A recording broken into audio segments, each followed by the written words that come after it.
Hello, thanks for joining. We're just going to give it another couple of minutes for people to join, and then we'll get things kicked off.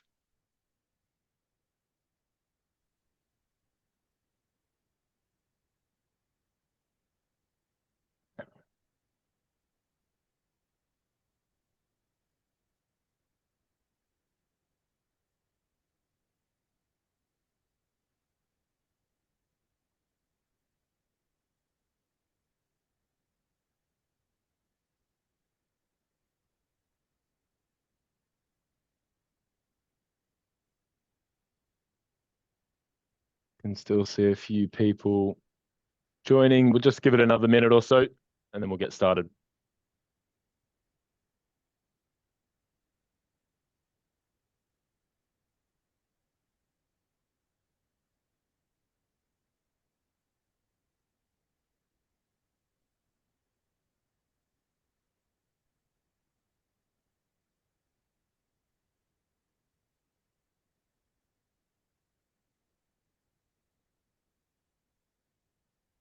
Okay, I think we'll get started here. So, thanks everybody for joining today for this discussion on transforming Pillar 3 reporting, streamlining data for OSFI's 2025 D-SIB disclosures. My name is Ronan. I'm a risk and regulatory specialist here at Suade, and I'll be moderating today's session. So over the next 45 minutes, we'll explore how Pillar 3 reporting is evolving under OSFI's 2025 expectations, what that means for the Canadian D-SIBs, and how it's reshaping the broader regulatory landscape and disclosure landscape in Canada. So to help us along with that discussion, I have the pleasure of being joined by Sarah Reppchen and Florent Audigier. Sarah is a Basel III financial risk leader at Deloitte Canada. Sarah has over 17 years experience working with global financial institutions and regulators on topics in financial risk and regulatory compliance. She specializes advising global banks, investment managers, payment providers, their risk, compliance, finance, and business operations functions on matters relating to capital adequacy, liquidity, treasury, credit, and market risk, with focus on regulatory risk reporting, governance, and controls. Sarah represents Deloitte Canada at the global Deloitte Basel III Steering Committee that discusses global Basel III regulatory and industry trends and potential implications resulting from regulatory divergence on global financial institutions. Sarah's primary experience was generated on large, complex banks, G-SIBs, D-SIBs, and investment management firms in Europe from 2008 to 2018, before moving to Canada in 2018 to build out the financial services risk and financial advisory practice for Deloitte Canada. Sarah qualifies as a German CPA IFAC compliant. So Sarah, thank you so much for joining today and for taking the time.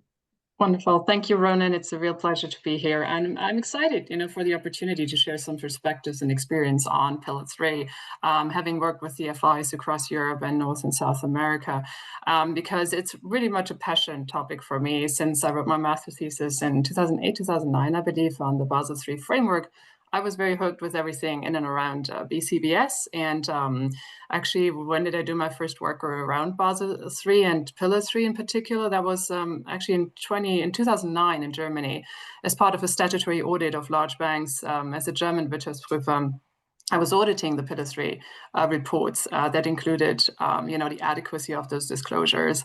And it's fascinating to reflect on this, that it's been over 20 years now since Pillar 3 was introduced as part of Basel II in 2004. So I think it's a great anniversary webinar that you're hosting here. It's a pleasure to be part of it. Thank you. Thank you very much. We're also joined today by Florent, who is the head of product here at Suade. So Florent has 15 years experience in regulatory technology, leading the delivery of complex change programs for a range of financial institutions, and as a management consultant working for Tier 1 financial institutions. Florent has extensive experience project managing and delivering a wide range of complex programs in RegTech. Florent excels in combining technical knowledge with a thorough understanding of the challenges and competing priorities faced by technology-driven institutions in a fast-paced, ever-changing regulatory and technical landscape. Florent has experience working in a variety of environments, from large-scale Tier 1 financial institutions through to startups and challenger banks, adapting project, program management and delivery models to the differing objectives, working culture and delivery models. Florent, thanks so much for joining.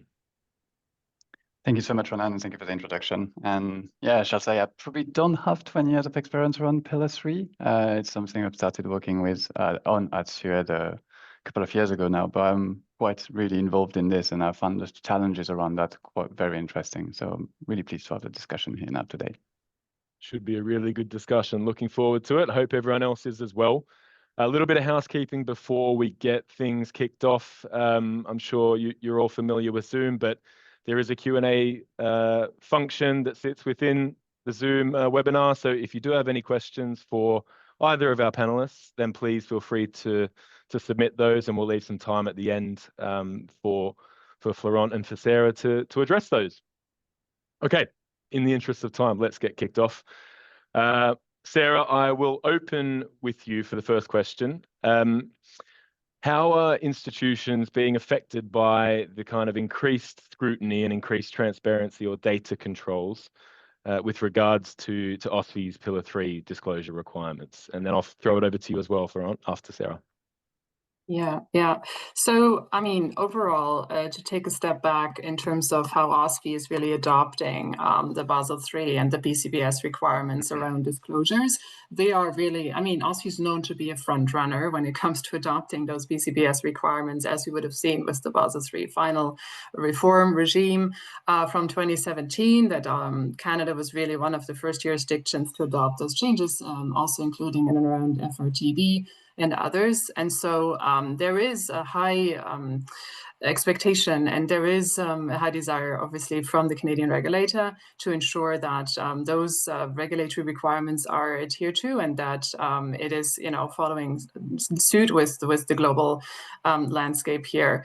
And how are institutions affected with the additional scrutiny? I mean, we see that with reflecting back on the BCBS 239 requirements in and around risk data aggregation and reporting, the standards in around data quality is something that was increasingly coming back onto the radar, not just of the European regulators in the last couple of years since it was introduced, but also now in Canada, where there's more scrutiny in and around data quality. And so how the banks are looking at this is that there obviously is a higher focus on establishing a very, very robust data governance approach strategy in and around end-to-end across finance, risk, treasury, and all the related functions that are affected by providing the inputs into your Pillar 3 disclosures.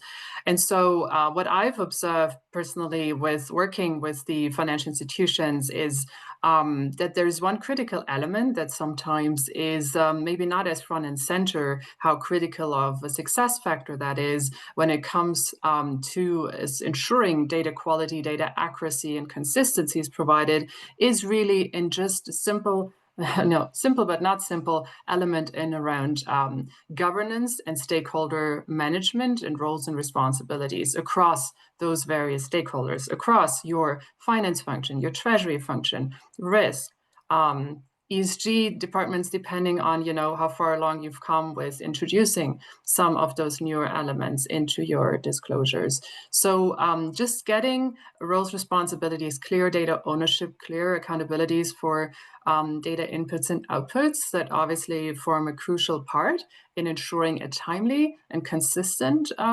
reporting and disclosure. That's something I found something how banks are looking into ensuring that they can actually really adhere to those heightened expectations from the regulators that we've seen coming through in the past couple of years. And that means that there is also more frequent reporting requested, and there is a bit more reconciliation that is happening. So what we've seen here, the regulator is really comparing, contrasting the different types of disclosure and reporting they receive.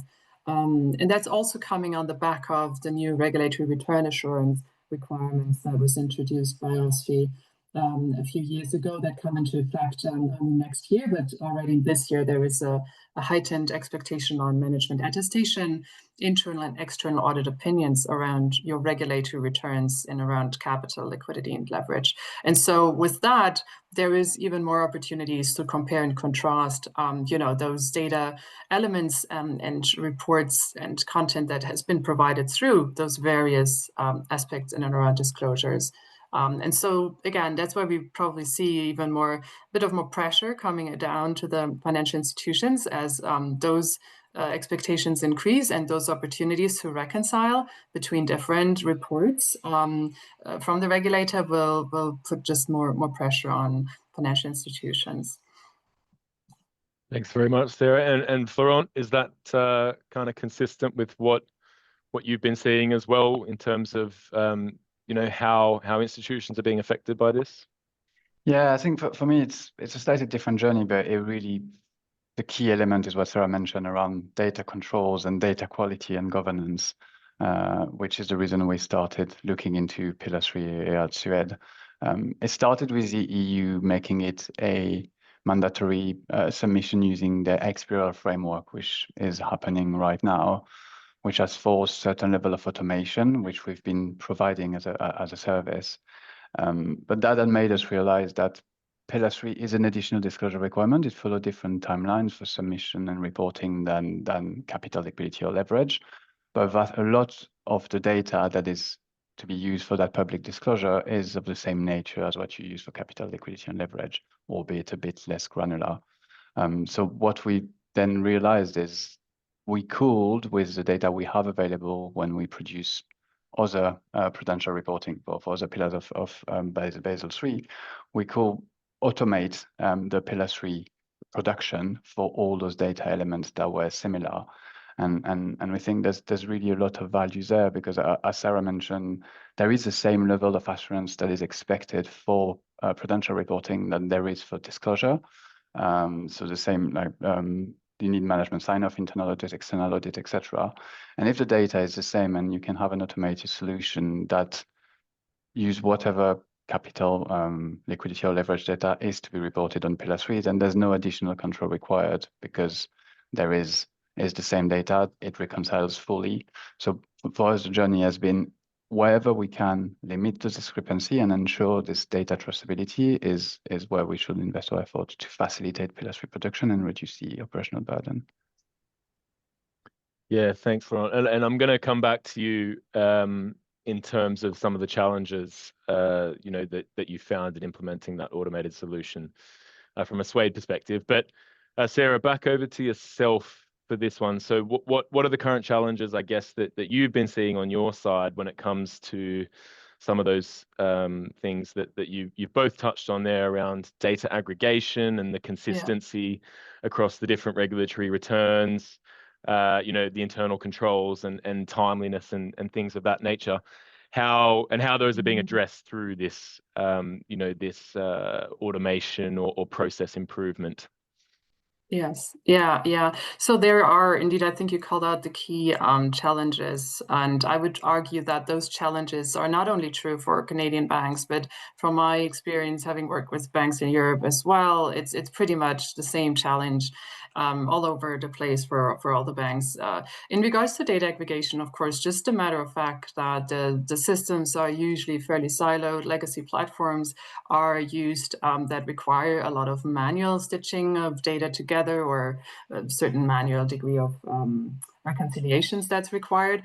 And particularly challenging is when there is new requirements, of course, on the disclosure side, as we would see now with OSFI having just adopted or is implementing the crypto asset exposure related disclosures coming into effect of Q1 of 2026.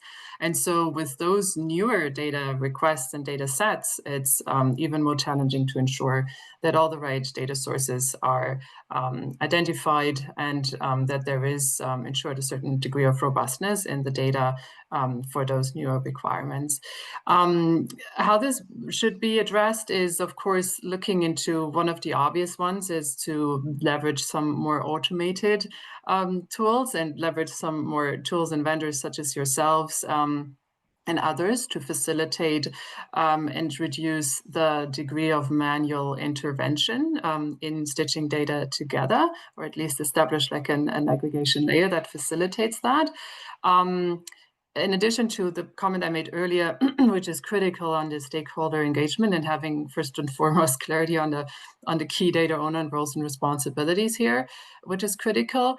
So what I've seen is, and I would be also interested actually in Florent's point of view there, that some of the banks are even looking into driving out some use cases leveraging AI, Gen AI, to facilitate some of those data aggregation or data production processes to reduce the manual nature and to increase consistency of data and to run certain compliance checks through their reporting to alleviate some of those challenges.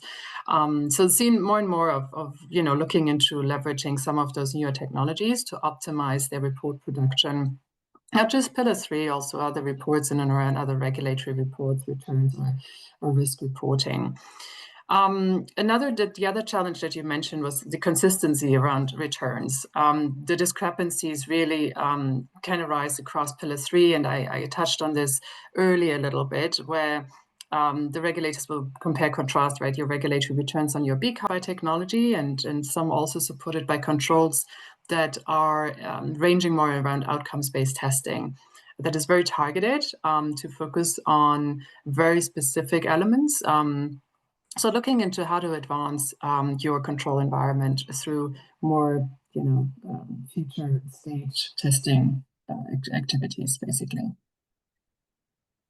Thank you very much, Sarah. And Florent, over to you to kind of hear more about some of those challenges. Obviously, we've kind of laid them out there. I think we're all aware of what those challenges are.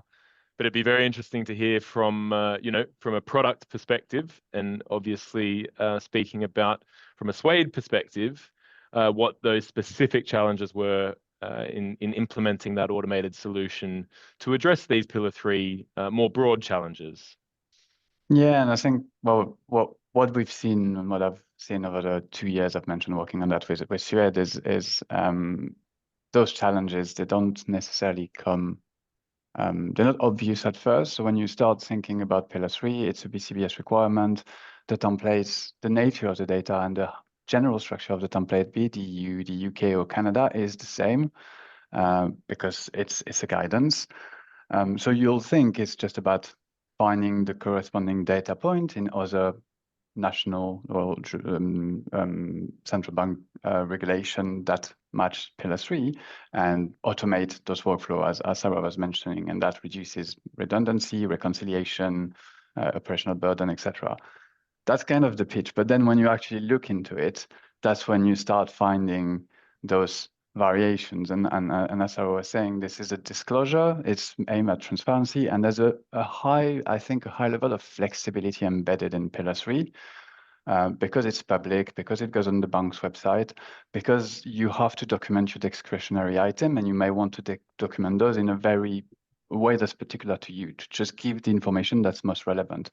And so you end up realizing that even though the baseline is the same, OSFI has implemented flexible format reports, for example. So from us, from a software perspective, it's a complication because automation means normalization. And once you have flexible format, it means you need to be able to cater for that. So that was a challenge, and we had to find a way to deal with that. Then you've got the concept of signposting, when you can say, actually, I'm not going to publish that in that place. I'm going to just tell you on my Pillar 3 disclosure where I've published the information that's relevant for you, and you can consult it.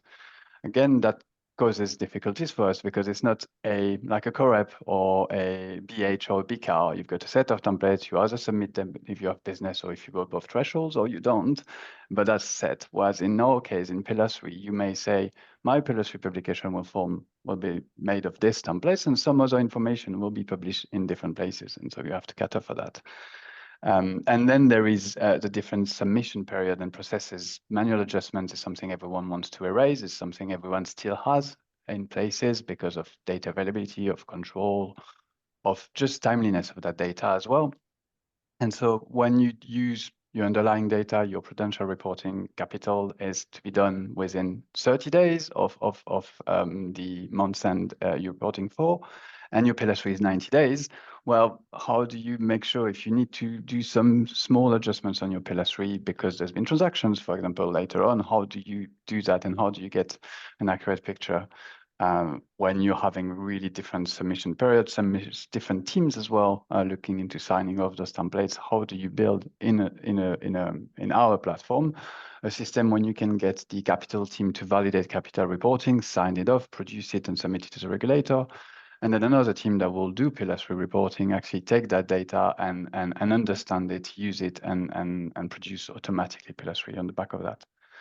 So yeah, I think to me, that's why it's been an interesting journey, because it seemed that it's just an additional transparency requirement on top of more stringent detail data requirements.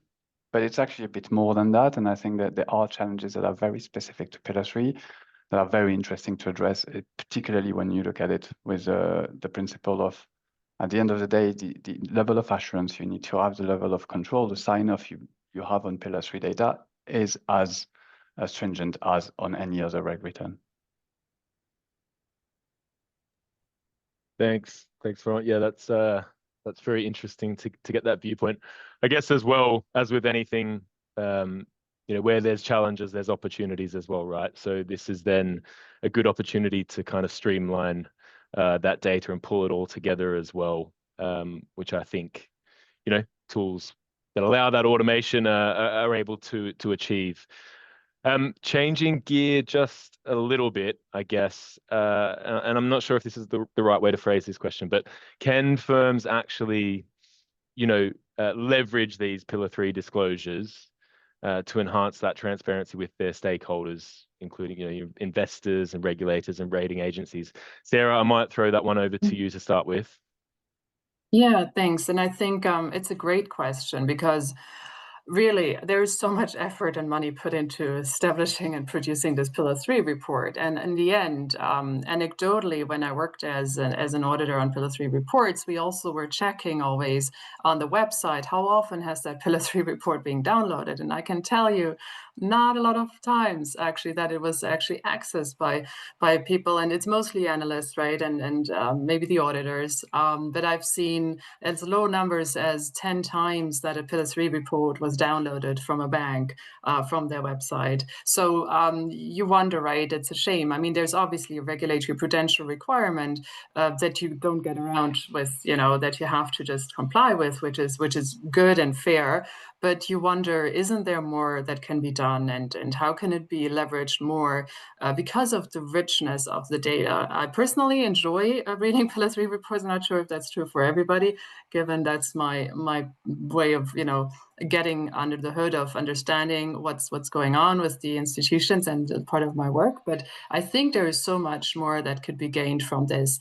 And one element I think that could be done, and even to enhance that value for investors, stakeholders at large, and the public, is really enhancing the narratives within the Pillar 3 report, and going beyond, obviously, the minimum compliance and the prescribed disclosures that have to be presented there in a certain, shape and form, which is fine. And then, but providing that additional enhanced narrative around what can be read and taken out of this information for investors, for stakeholders, the public, as communities, everybody who has some engagement or interest in understanding the resiliency of that institution and the opportunities. I think there is more that could be done.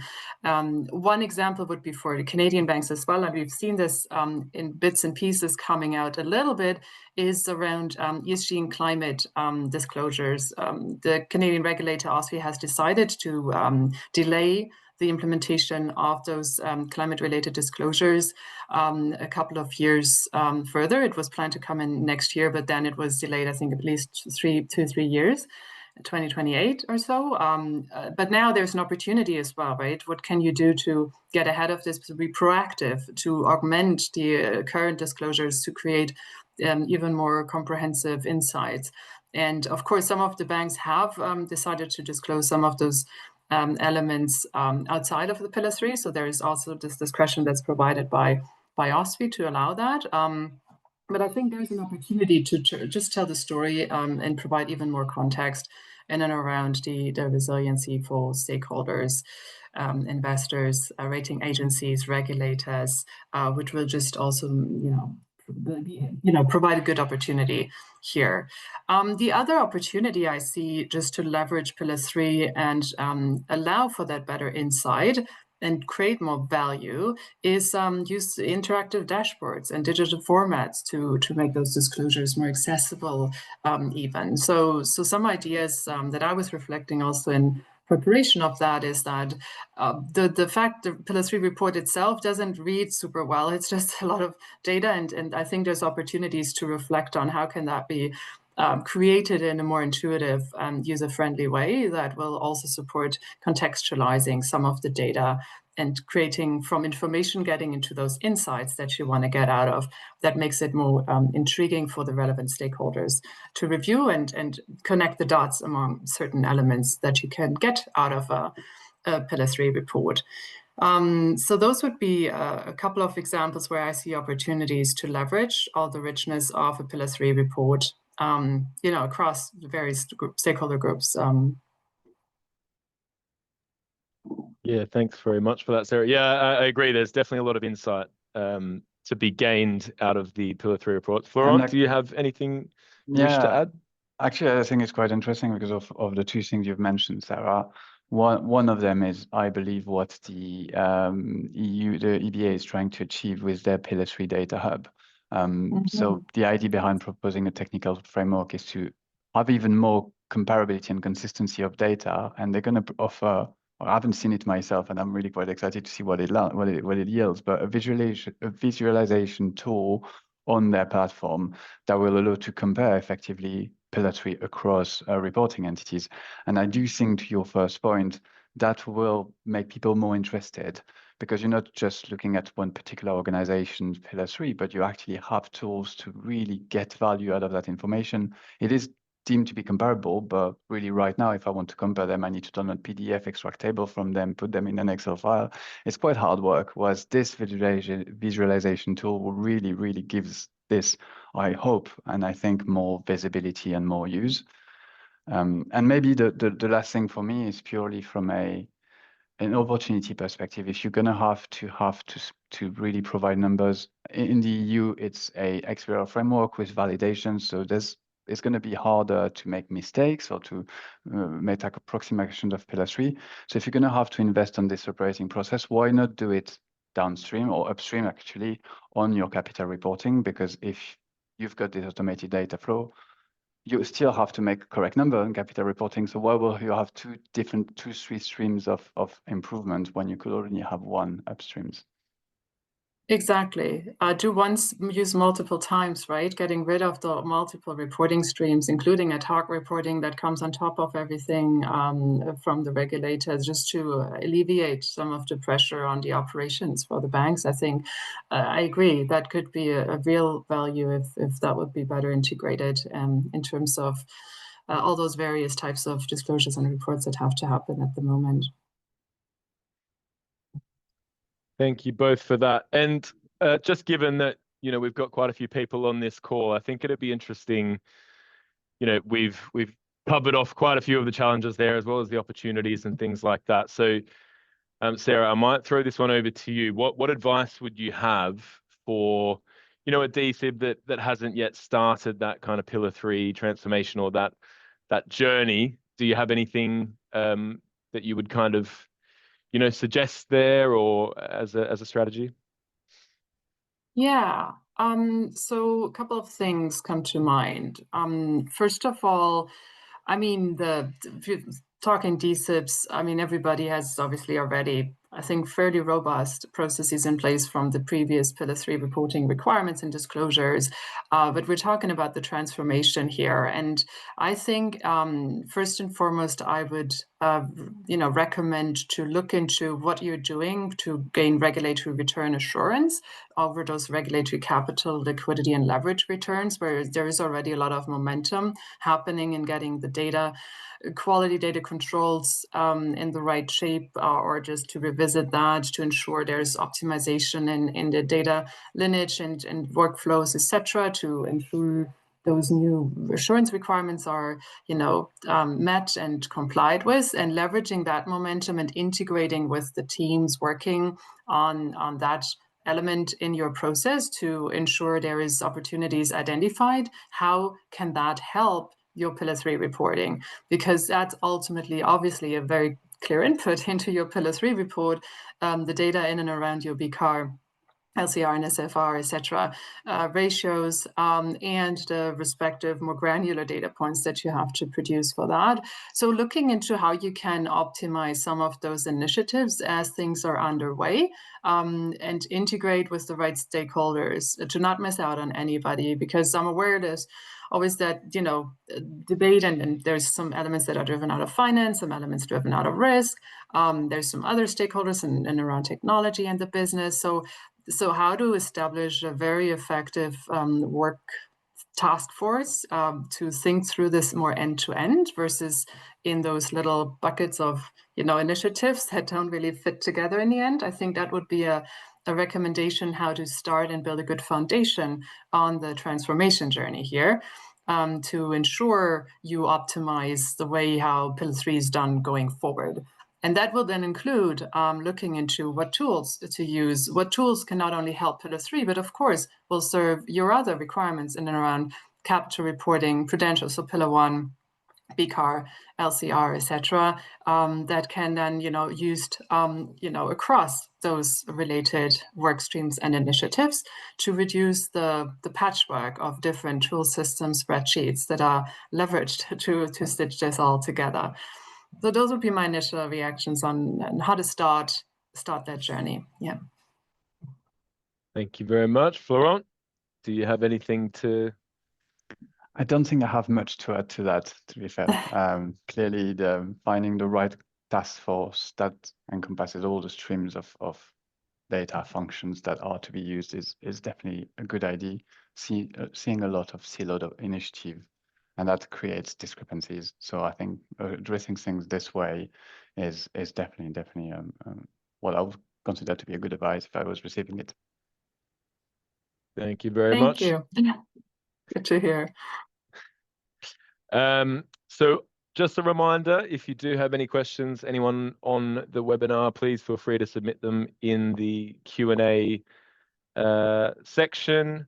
At the moment, we don't have any open questions, guys. So we might, if there's no questions that come through, we might be able to wrap this up early, unless there's any final closing comments from Sarah, yourself, or Florent. It's been a very engaging discussion. Yeah, over to you, Sarah. Sure. Yeah. I mean, ultimately, just in closing, from my vantage point, maybe, there's obviously, and I think you did a great job in orchestrating those questions that are, I think, highly relevant, because there are a lot of challenges out there, a lot of things, moving parts with, crypto disclosures coming into play, and then questions around ESG and some discrepancies that Europe is already ahead with ESG and climate risk, the related disclosures, and Canada and other jurisdictions are catching up. So there's not that consistency. So a lot of challenges, but also a lot of opportunities. And so I think it's worthwhile, and I'm a very constructive half-glass full person. I always think of the opportunities that reside within each challenge. So I think there is a lot that can be done. Personally, if anybody has more questions, so around Pillar 3, Pillar 1, or Pillar 2, happy to talk about any of those, and don't hesitate to reach out to me, as I'm personally a very big fan of supporting the banks optimizing their approach to meet regulatory requirements, as well as driving value from this, because it's a lot of money and work that goes into those. And I want to always make sure, and that's kind of the purpose I'm, after, to support institutions, not just being compliant, but also to drive resiliency and sustainable growth through that. So with that, just wanted to leave it to say, feel free to reach out if you have any further questions across any of the pillars. I'm passionate about all of them. Lovely. Thank you very much, Sarah. Okay, it doesn't look like there's any questions coming through, so I think we can wrap it up there. Sarah and Florent, thank you both so much for joining today and for your interesting insights into Pillar 3 and particularly looking at it from from OSFI's perspective and looking at some of these upcoming requirements. So yeah, really appreciate both of your viewpoints on that. Thanks everybody for tuning in and have a nice day. Thank you. Thank you, Thank Ronan, you and very thank you, much. Sarah. Thank you. Thank you. Bye-bye. Bye.